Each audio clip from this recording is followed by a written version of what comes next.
Hi guys, and we're back with Higurashi.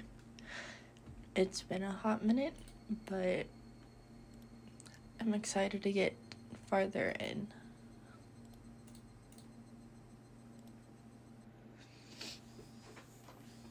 I want to try not to take anywhere near as long of a break from the series as I have, and I just want to kind of try to at least get this whole chapter cranked out.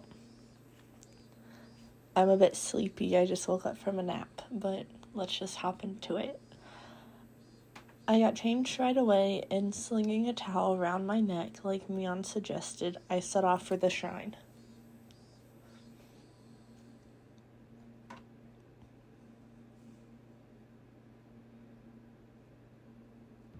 At the shrine, there were more people than you'd imagine even live in Hinamizawa there. All cordoning off areas and setting up tent fire frameworks, chatting amongst themselves as they did so. Alright, where is Mion? The liveliness of the throng didn't make it easy to look for her. I searched around as if I already worked there, and suddenly the principal called out to me. If it isn't my Baro-kun, interesting. Have you come to help with the Watch Nagashi setup? Hello? Yes, I was wondering if there was anything I could help with. How commendable your attitude is. Feel free to swipe to your heart's content. Spurred on by the principal, I came upon a group of people setting up tents. Oh, what's this? It's my Bara-chan. Did you come all this way to help us? I hadn't found Mion yet, but I supposed I'd just get in her way if I ran into her. Yeah, I'm here to help. Just tell me where you need me. You young ones with all the vitality. Here, grab some more gloves. Ever built a tent before? No, never. Delighting in teaching a new skill to someone younger, plenty of people happily taught me all sorts of things. Okay, kid, go inside the tent and tie up just the cords for the top. After that, we'll stand it up and tie the rest of them. Butterfly knots are okay, right? There and there. All done? We're standing it up. 1, 2, 3. What was once nothing more than a collapsed tent was raised on 4 splendid legs before my eyes in mere moments. Whoa, seeing it put together like this is actually pretty moving. Come on, no time to stare and wonder. We've got a lot more to do. We packed the tents into the truck, so go get them from there. They're heavy, so take someone with you. Nah, I'm good. I may look scrawny, but I'm actually pretty strong. Whoa. They look light enough, so I thought they were, but they're heavy. That's why I told you to have someone help. Come on, said the man, lifting it with a grunt and taking it away under his arm. Either I'm weak or these old guys all have superhuman strength. Let's go. You're the youngest one here, so we're going to make you sweat for it. Do your best. Beer after work is the best. I'm a minor.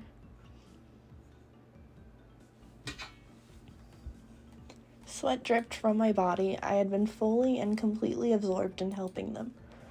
I would never have thought the cold barley tea from the Women's Society could taste this delicious. You're so young. Make sure you drink a lot. Thank you. It was then that I realized a crowd had formed near the shrine a ways off.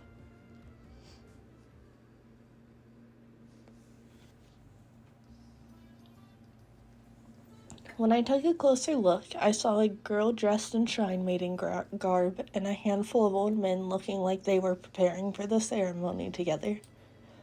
Is that Rika-chan? Hey, Rika-chan! Do your best! I shouted, and it seemed like she heard me. Rika-chan, positively exploding with vitality, answered with a smile. The older guys with me watched Rika-chan as well with distant gazes. Rika-chama is doing a great job. She seems far more used to this than she did last year.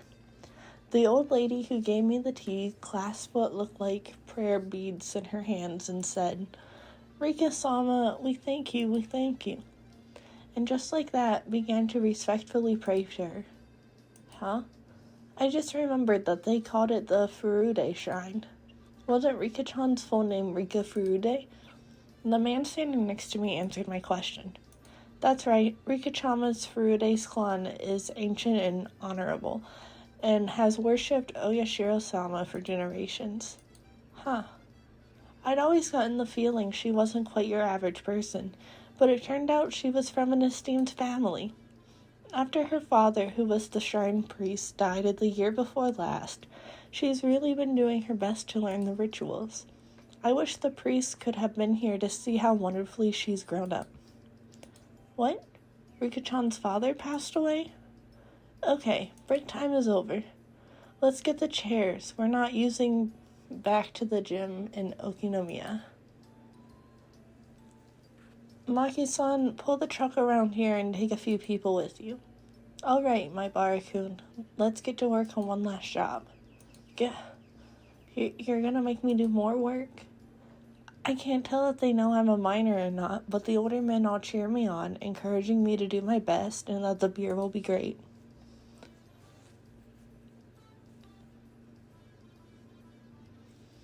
Kei-chan, working hard, I see. I passed by Mion. She was carrying a big cardboard box. It looked like she was right in the middle of working as well. Judging by the sweat sweeping into her shirt, it seemed I wasn't the only one with his hands full. Yeah, I'm working my ass off. You work hard too. The beer's gonna be great. We were worked to the bone until the sun began to set and it started cooling off.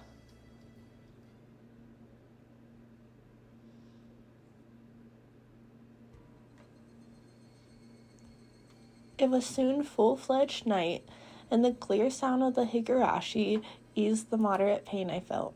The older guys began their night before drinking party in a tent a far bit off, causing quite a ruckus. The shrine grounds, on the other hand, had turned into a lonely road, tickled by the cool evening breeze, despite being so festive just a little while ago. The wind felt good. I leaned on one of the stone guardian dogs at the front of the shrine. I gave my legs a good stretch as I let my mind wander, and suddenly a paper cup filled with barley tea was thrust before me. Kei-chan, great work. Here's some tea for you. You're so considerate. Thanks, me. Her voice sounded exactly the same, but it felt somehow different. Wait, you're... Hey, it's Shion. Don't go giving me all the credit. She isn't considerate at all. Don't get just confused, okay? Shion, you little... Now that I've caught you, you're not getting away. It was your mistake, Kei-chan. I've never said I was anyone other than Shion. I guess I can't argue with that. That's right, you're no match for my older sister, so I can't let you be a match for me either. Anyway, your team. It's going to get warm. Come on, please cheer up. I'm trying to make it up with you with this tea. Well, she did come all this way here to give it to me. I guess I'll accept it. I took the cup and downed it in one gulp. And then suddenly, I heard a loud shout, and it got stuck in my throat. Which one is it this time? Is it the real Mion? Shion, why are you hanging out with Kei-chan again? Because unlike you, I'm very considerate. Kei-chan was so sweaty, I couldn't leave him alone, so I brought him some tea. By the way, why are you holding 2 cups of tea? Mion's face went red, and she tried to hide the paper cups behind her back. This is... There's no way you, such a rough, timid, good sister of mine, would ever briskly bring a male classmate tea, is there? So what are they? What are those 2 cups of tea? These are, well, right. I was just so thirsty I figured I'd drink too. And that's so like you. Come on, chug, chug. As Shion cheered at her, Mion downed both the cups of tea, one after the other. Erg. What a fabulous drink that was. I expected nothing less from you. Kei-chan, you give her a hand too. Wait, suddenly the situation has gotten unbelievable. Mion doesn't usually get manipulated so easily like that. I've known for a while now, but Shion is terrifying. Mion, you can't hold your own against Shion? I hate her, and lately I hate her even more. Just then, I heard the snap of a camera shutter. Good evening. The festival is coming up tomorrow. Thanks for all your hard work setting it up today. Good evening. Oh, Shion-chan, it's quite unusual for you to come here. Oh, hey, it's Tomotaki and Tanaka-san. Good evening, it's been a while, hasn't it? So you're that transfer student I've been hearing about, Keiichi Maibara, right? You really did a bang-up job today, I'm impressed. I feel like I've seen this photographer guy before. Have we met before? I'm glad you remember. We've passed many times on the road, Keiichi-kun. I'm Tomotaki. I'm a freelance photographer from Tokyo. Then, do you recognize me? I'm sorry, but I don't. She's Mio Takano-san. Do you remember when you were at the doctor's office, when you still had a cold, Kei-chan? Mio-san is one of the nurses who works there. Call me Takano. I'm pleased to meet you. I wonder if she squeezed over them like in the shrine storeroom. That's very thoughtful of you. Tomotaki-san seems to be quite entertained at the Sonozaki twins being in the same place, and he took picture after picture. I've heard about them, but this is my first time I've actually seen a pair of identical twins. You really do look exactly alike. We're not just alike on the outside. See, our underwear matches too. Yeah, you idiot. What the heck are you doing? Things have never been as lively as when the two of them are together. I thought that they were exactly the same at first, but I'd started to get a handle on which one is which. Mion is Mion, and Shion, well, she seems a far better actor than Mion was. In the first place, somebody that could spurn Mion so easily wouldn't have shown such weaknesses to those lard buckets at Angel Mort. If that was the case, then that cowardly behavior from that day was all a complete act. They were even more alike when they were little. I hear even their parents had a hard time telling which one was which. That's really easy to imagine. I totally understand what they must have been going through. Takano gave me a kind but odd look, but explaining would have been a pain, so I didn't bother. Tomotaki, are you going straight back to Tokyo after you get your pictures of the festival? Yep, though I'd rather just stay here forever. Silly adult things, that's all. I hope your photos win a fabulous prize soon. I've been praying for it. Thanks. Next time I come, I'll bring the pictures I took of you all today. Maibara-kun, you did a lot of work today. You must be tired from all the physical labor you're not used to. Huh? Well, I'm pretty tired, but it's still pretty fun. Ah, youth. I'm so jealous. Takano-san smiled with an adult elegance that no one in my circle of friends possessed. The wind caught her hair. She gives off an intelligent beauty.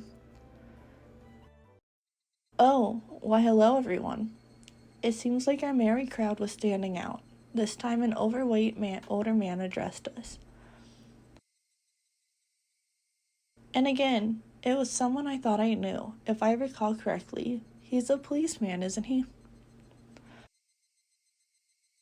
Oh, Oishi-san, good evening. Doing a preliminary security inspection for tomorrow? Nah, something like that. Oh, if it isn't Tomotaki-san, it's certainly been a while. I'm honored you remembered my name. You really do love Hinamizawa, don't you? The apartments around here are far cheaper than the ones in Tokyo. You should just move here and get it over with. I know a realtor I can introduce you to. I appreciate the thought. I'd very much like to follow up on that. All right, everyone. Have a good year, and Happy New Year to the Zonozaki twins, too. Happy New Year, Detective Oishi. We appreciate your work. We'd like to end this year's festival with the least amount of inconvenience possible. That's pretty strict on me.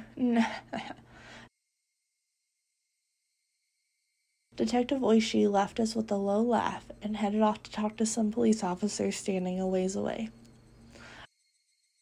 I gave Leon a glance and saw her making an annoyed face, as if she were glaring bullets at someone she hated. Yeah.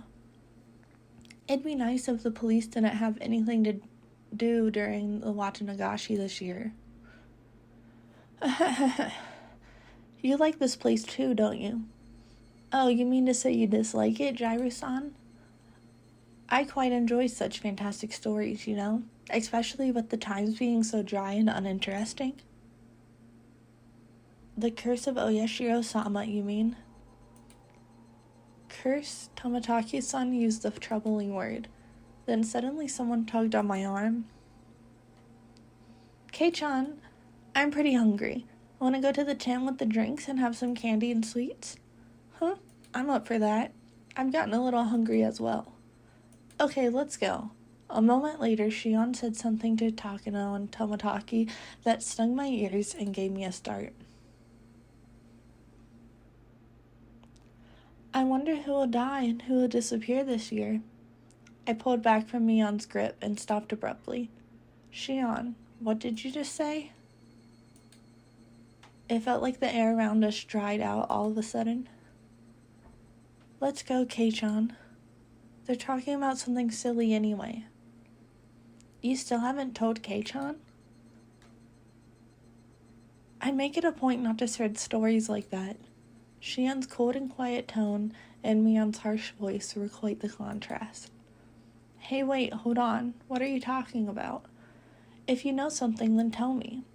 It doesn't feel right being the only one left out, you know? I don't understand this. Someone explain it to me. However, Mion didn't seem to be at all willing to grant my request. She squeezed my hand in hers a bit, but when she realized I would hold my ground on the topic, she let go. I'm gonna go to the drinking tent first, then. If you don't come soon, Kei-chan, there won't be any left for you. I get it already. I'll be there soon. Mion left, trotting towards a particularly noisy tent on the other side of the shrine grounds. Before she left there, she stopped and turned back around. I showed no signs of going after her, though, so she ran off. I could tell you if you haven't heard, I suppose, but it might be smarter not to ask and go with her to eat dessert. Hey now, you've already gotten my full attention here. I'm not going to leave without asking at this point. I think Kei-chan has the right to hear this too. My sister was just stealing that from you. Shion's voice was bristling with thorns, as if somehow blaming Mion. What on earth are you talking about? I don't really like people acting so self-important. Takano-san, realizing how prepared I was, looked across the group. After confirming that there were no objections, she opened her mouth. Do you believe in curses, my Bara-kun? Curses? I think they're interesting, but I don't really. I felt their cynical stares and winced. It was like they were telling me it was strange not to believe in curses.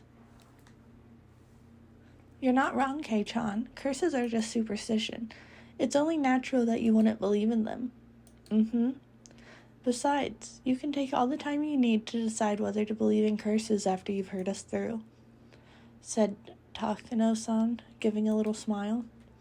They're trying to scare me. At least that's what it feels like. Alright, I'll start. Keiichi-kun, do you know about the Hinamizawa Dam project?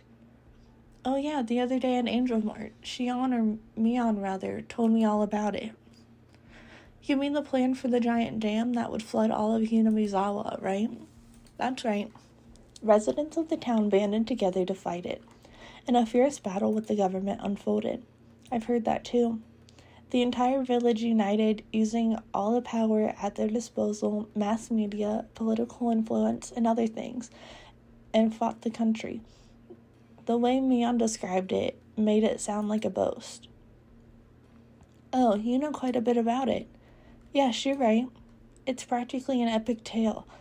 How just 1,000 or so villagers banded together and rejected the government's plans. Did you hear that from my sister? She likes those kinds of epics, you know? Yeah, she told me. There was, however, an office for the Hinamizawa residents' opposition faction. It was the shrine. You know the assembly hall? That's where it used to be. Now that the whole thing is over, the senior citizens just use it for group activities. At the same time, though, it was their last bastion. Takano explained this, pointing a finger towards the assembly hall. I had been carrying things in and out of there all day. I mean, I would understand if they put an office like that in the mayor's house or something. But having an office on shrine grounds made it feel kind of like a base camp or for Sengoku period warriors. That was basically the mindset, though. Placing the main force in the shrine dedicated to Oyashiro-sama, Hinamizawa's guardian deity, was like a prayer for victory. Oyashiro-sama. That was definitely it.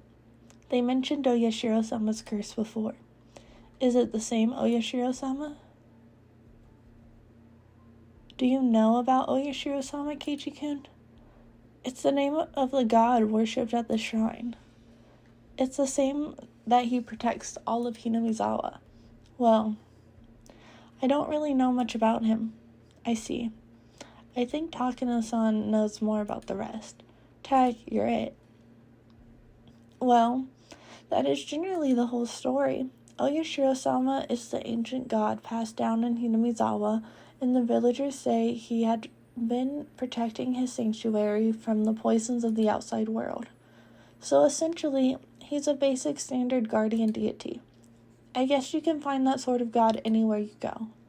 There's research into whether worshipping Oyashiro-sama is a manifestation of a kind of elitism too.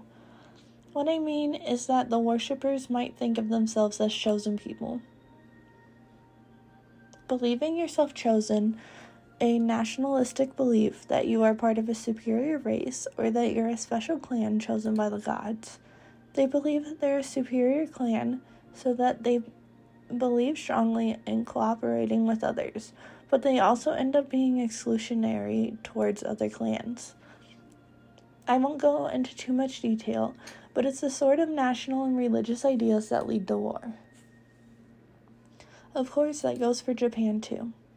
A long time ago, the people of Hinamizawa strongly believed themselves different from humans, that they were above them. They believed that interaction with the lower world would sully their souls. So everyone believed that if one from the lower world came to the village, that would be sullied and suffer the wrath of Oyashiro-sama. Apparently, they kept everyone away. Villages that hate outsiders come up all the time in Kendaichi novels. This was once a run-of-the-mill village of xenophobes. Well, they'll deny it to preserve their pride. It was all a long time ago after all. Things are different now. Shion followed up quickly, having sensed the thorns in Tomotaki-san's words. Tomotaki-san, embarrassed at what he said, scratched at his head. So the shrine worships Oyashiro-sama, thinks of Hinamizawa as holy ground, and it's a symbol of their traditional hatred of the outside world. I get it, so that's why they chose the shrine of Hinamizawa's guardian spirit as their base of operations, to resist the Sully Dam construction project that came from the outside. Correct, smiled Takano, please. She must dislike stupid people. Superstition, every last bit of it.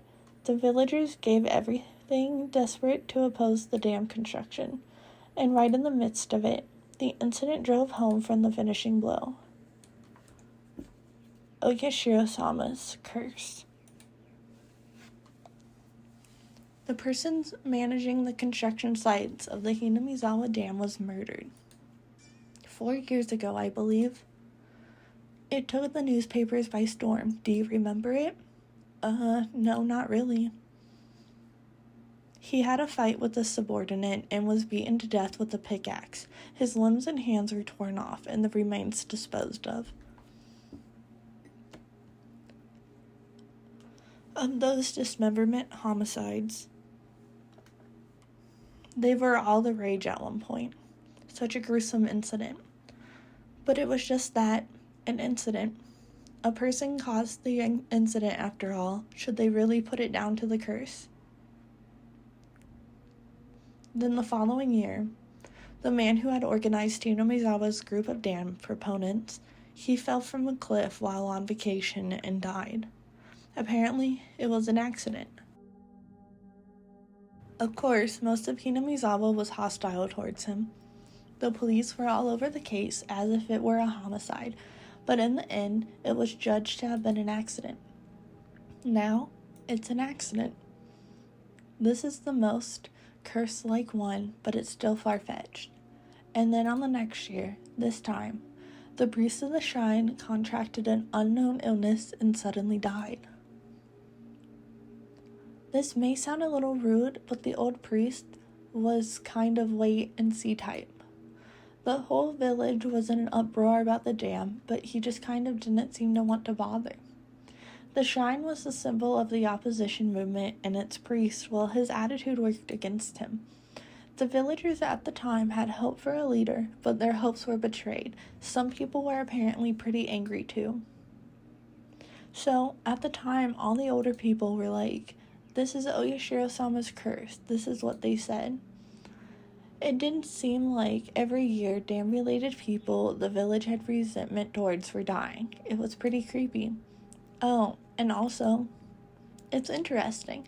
All of these incidents and accidents always happen on the night of the Watanagashi festival. What? See, starting to sound like a curse now, isn't it?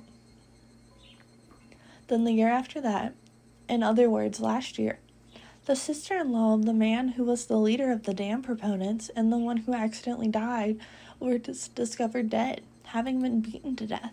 Of course they caught the criminal. See? Really seems like the curse, huh? 4 years in a row. Each one of the incidents and accidents were relatively commonplace, but every single one of them happening on the night of the festival worshipping Oyashiro-sama, that's not normal. The old folks have been blindly accepting Oyashiro-sama's curse because of the incidents these past few years. Even younger people, too. At first they thought it was stupid, but now nobody makes fun of it. Yeah, I can see where she's coming from. Even me. Even if I didn't think there was a curse at all, thinking about all the incidents like this makes me feel like maybe it's real. For example, just look at the preparations for the festival you were doing today. Everything might have gone crazy during the battle against the dam, but just a few years ago, the Watanagashi festival was never this well attended. Well, I guess you're right. If we didn't have Oyashiro-sama to talk about, we wouldn't all be coming to a festival like this, huh? That's a lot of people who say that infidels might be punished, so they really need to go to Oyashiro-sama's festival.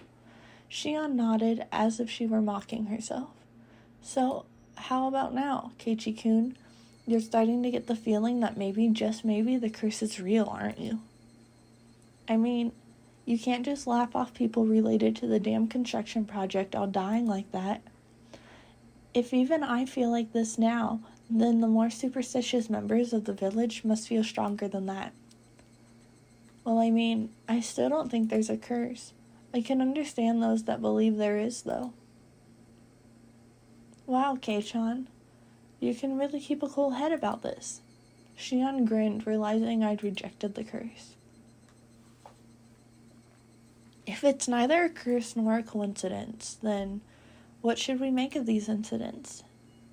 Takano-san said, smiling playfully as if posing a riddle. Neither a curse nor a coincidence. But every year someone dies. What should we make of that then? Tomotaki-san, catching on to the fact that I had no idea what to make of it, opened his mouth and came to my aid. Takano-san is suggesting that it might be the work of real people. Eh? Simple process of elimination would have gotten me there. I was a little taken aback at not having realized the answer immediately. Well, think about it. If it's neither a curse nor a coincidence, then people must be willingly carrying it out. It's the only explanation, right? Pressed Takano-san, I smiled bitterly in spite of myself. Here, I was just a few minutes ago thinking the very concept of a curse was absolutely absurd. When she suggested it was someone's doing, I ended up thinking there wasn't any way it could be a person, but Takano-san was right. It was either a curse or it was a person's doing. If unrealistic things like curses didn't exist, then the obvious next step would be to start thinking it was a person behind it. But if that was the case, I glanced at Shion. If the culprit is a person, then they'd have to be someone from Hinamizawa. That's what the police officer Oishi-san thinks right now, too. Hey, wait, that can't be. I thought I now knew the reason Mion didn't want to talk about this. If Oyashiro-sama's curse really existed, then that's fine. It would be divine judgment for the dam project business. However, if Oyashiro-sama's curse didn't exist, which it obviously didn't, then the culprit would most likely be someone from Hinamizawa. The villagers had worked desperately to oppose the dam construction project. I knew they had used all sorts of methods to fight against it. If one of those methods was, maybe, people whisper that Oyashiro-sama's curse could be doing of a secret group in the dam resistance movement. Shion dryly put words to my exact thoughts. Of course, I didn't expect it. She was from Hinamizawa, so I didn't think she'd come out and say it herself. If you calm down and think about it, anyone would come to the same conclusion. There wouldn't be a motive for anyone but people who benefit from opposing the dam project, right? I guess that's true. Admitting to the existence of a darker side of the dam conflict would be rude to Mion, who spoke of it so highly, so I couldn't just accept Shion's seemingly logical viewpoint. One more thing, the police probably don't know this. There's proof that someone from Hinamizawa committed these crimes, and the people of Hinamizawa know it. What? Shion rebukes me to keep my voice down. Sorry, but this proof, what is it? It's the fact that one person dies and one person disappears. One more person disappears. Did that mean that someone besides the one who died from the curse was a sacrifice? What do you mean by disappear? They just vanish and you never see them again? That's right. Suddenly and without a trace. As she spoke, Shion pretended to do a trick with her hand like she were making a magician's hat disappear. One dies a mysterious death, and one disappears never to be seen again. A strange vanishing act. But then why? How does this equate to someone from Hinamizawa being the culprit? Well, actually, Hinamizawa has this one really old legend. It's about how people offer sacrifices to Oyashiro-sama to calm her wrath. Sacrifices? Yes. They say they used to wrap a living person up in a bamboo mat and let them slowly sink down into a bottomless swamp. Takano-san, though explaining something pretty terrible, has a look of glee on her face as she did so. As far as I can glean from the literature, it actually took 3 days and 3 nights for them to sink. See, even people a long time ago liked symbolism. As the body sunk, Oyashiro-sama's anger would be quelled. Both were submerged into the deep. Takano-san was the only one laughing at this. Was she telling a joke or something? Shion didn't move to deny it, but I felt a difference in temperature between her cool expression and Takano-san's. This whole conversation, well, I think you can imagine after hearing it, but it's the secret history of Hinamizawa. Everyone who has been in Hinamizawa for a long time knows it, but they don't talk about it. Takano-san's not from here, but she knows quite a lot. She really likes local history, folk legends, stuff like that. She learned about it all by herself, too. I'm really not all that amazing, just curious, that's all. Like a child. I just want to see scary things for the fun of it. Toмотaki-san laughed, a little bit embarrassed. Oh, wait a minute, what does that mean? The other person who disappears during the incidents, you're saying they're offered as a sacrifice? Yeah. Shion answers in one word before anyone else can speak. Someone dies, then someone disappears. Well, whether they actually get sacrificed or not is a different issue, but every time something happens in the past, one person died and one other person disappeared. For example, the first one where the dam site manager was killed, apparently one of the people responsible for that still hasn't been arrested. Couldn't that just mean he managed to get away? I don't see why we should treat him as a sacrifice. Well, that's basically what I think too. There was also the year after that with the leader of the dam proponents. You said he fell from a cliff and died while on vacation, right? Apparently his wife fell as well. The police investigated fervently, but they were never able to find the wife's corpse. The river under the cliff was actually pretty high at the time, though. She could have been buried under the sand at the bottom of some lake downstream or something. The perpetrator of a dismemberment like that wouldn't want to be caught, and they'd be so desperate to want to run away and hide, too. I thought I heard about cases where the corpse wouldn't surface after the person drowned in a slow river like that. She vanished because of an unfortunate accident, but I still didn't see the connection to the sacrifices. If you took each of the past incidents in turn, none of the disappearances evoked that terrifying of an image. The year after that, with the priest suddenly falling ill and dying, is much clearer. His wife left a suicide note. They found it in their house the night the priest died. It said something along the lines of her quelling Oyashiro-sama's wrath through her death. The curse it seems to turn up in this one, though. Well, we may never know the truth of the matter. The swamp the wife drowned herself in, the giant bottomless one Takano mentioned before. The police investigated it, but all they could find were several of her possessions. They never found the corpse. The police suspect it was a fake suicide, and they're still investigating it now.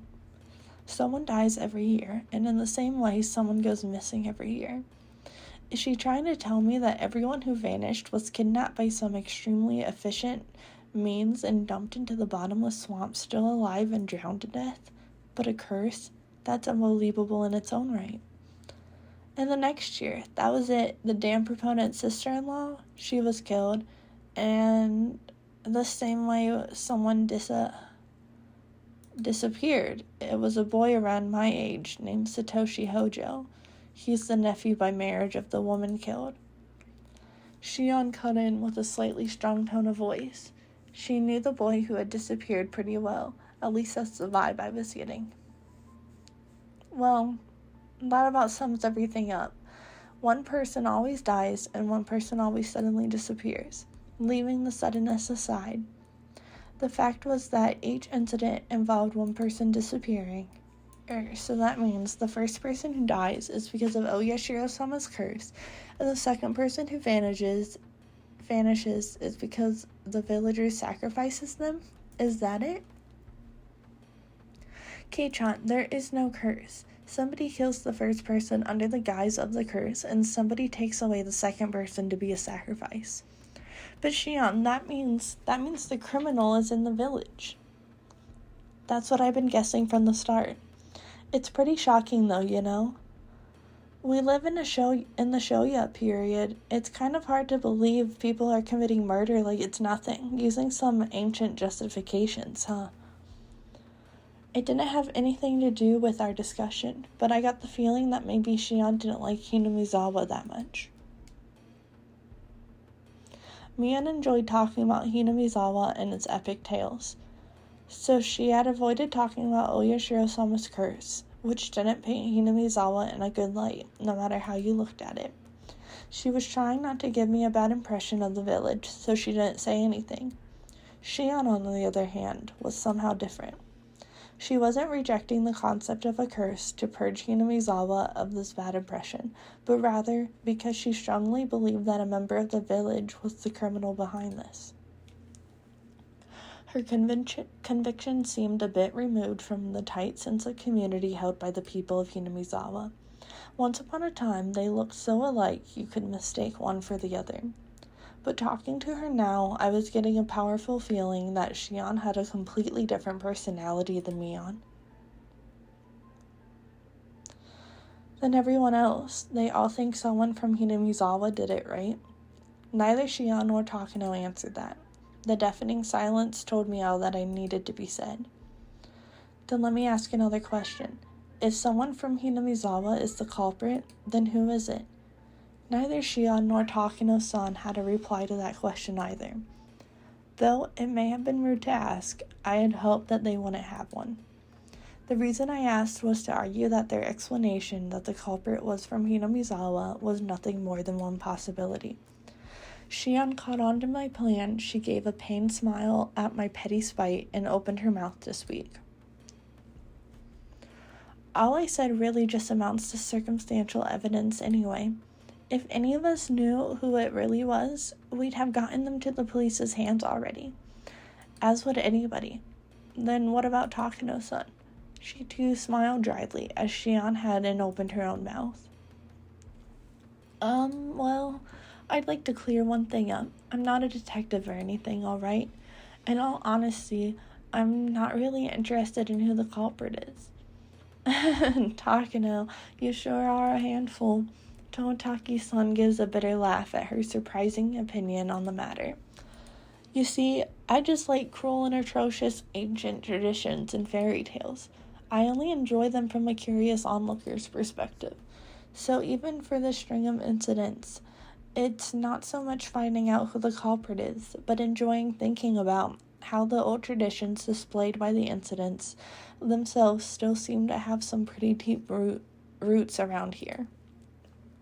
Though she described herself as nothing more than a curious onlooker, her smile was as sharp as the tip of a blade. Women like her felt very strange and a little scary to me. Maybe it's just that I was in fearful awe of the person whose emotions I couldn't comprehend. Well, I don't think any of this is interesting at all. The Watanagashi festival is coming up tomorrow, but I don't want anyone to die or disappear. Tomorrow, huh? That's right. It had completely slipped my mind. The string of murder incidents people attributed to Oyashiro-sama's curse, it wasn't over. If last year's incident wasn't the end, then tomorrow night at the festival would someone die and someone disappear? I do wonder who will die tomorrow and who will disappear though. Takano-san said, running a comb through her hair with elegant movements, with a thin smile and a voice that nearly made me shudder. She almost looked like she was enjoying the thought of the incidents that could happen tomorrow. Then, out of the blue, we heard a loud round of applause. They seemed to be ending the drinking party early. Right, I was making Mion wait this whole time, wasn't I? I should go back to her soon. You're teasing the kid too much, Takano-san. Now Keiichi-kun thinks it's all true. I apologize. It's that bad habit of mine again, said Takano-san, sticking out her tongue bashfully. The strangeness in her expression was nowhere to be found. When Takano-san sees an innocent child like you, she can't help wanting to poke fun at them. It's a real bad habit. Keiichi-kun, you listen to everything so earnestly that she ended up getting carried away. Unlike Takano-san, Tomotaki-san seems like a totally normal person with common sense. They were apologizing after realizing what kind of impression they'd given me. The stuff Takano-san said is just all fiction. If it made you harbor any bad impressions about Hinamizawa, then we apologize for that. Geez, Shiru-san, you apologize too, Takano-san. Tell him you're sorry for scaring him. Takano-san and Tomotaki-san were arguing and messing around now. The strained air around us had already dissipated. Kei-chan, you should get going soon too. Mion is the jealous type. If she sees me, she'll probably start a fight, so I'll just be going home. Really? Then I'll go see what Mion's doing and apologize for making her wait. Sorry for being such a nuisance, Keiichi-kun. Could you tell Mion-chan we're sorry for borrowing you for so long? Ah, yes. I don't think telling her will make her feel any better, but sure. Tomotaki-san and Takano-san, standing next to each other, both began to chuckle. Okay then, Kei-chan. Let's try and run into each other at tomorrow's festival. We'll see each other. I mean, it's us we're talking about after all. We'll be making so much trouble, it'll be hard for you not to find us. Shion and I said our goodbyes to Tomotaki-san and Takano-san. Before we could leave, Takano-san called out to us. Thanks for listening so earnestly to what I had to say. You're just so good at listening. I had a great time talking with you. Good at listening? No, not at all. I was just in a state of perpetual bewilderment from all the shocking topics being thrown at me one after another. Did you like my story today? Well, it was pretty interesting. Then I'll tell you some more sometime, okay? There's a lot of pretty interesting legends and fairy tales about Hinamizawa. Of course, a lot of strange and creepy ones, too. I'll choose a bunch of my favorites and tell you about them. I was kind of happy, but kind of worried. I can't help but smile dryly and scratch at my head.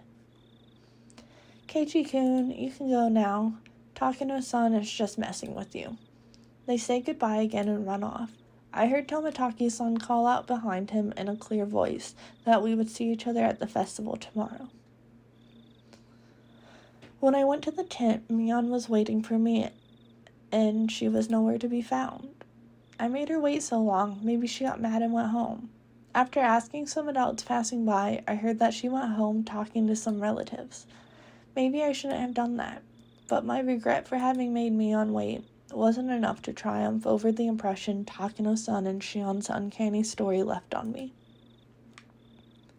Serial murder incidents that happened 4 years in a row? Would tomorrow's events make that this the 5th? And the possibility that someone from Hinamizawa was carrying this all out under the guise of the curse? The queer tradition of ritual sacrifice entirely unbecoming of the Showa period we lived in. I regretted it a little, though it was too late. If none of those creepy stories had anything to do with me, then I should have let Mion pull me away from that crowd. I felt a little ashamed about letting my cheap curiosity get the better of me.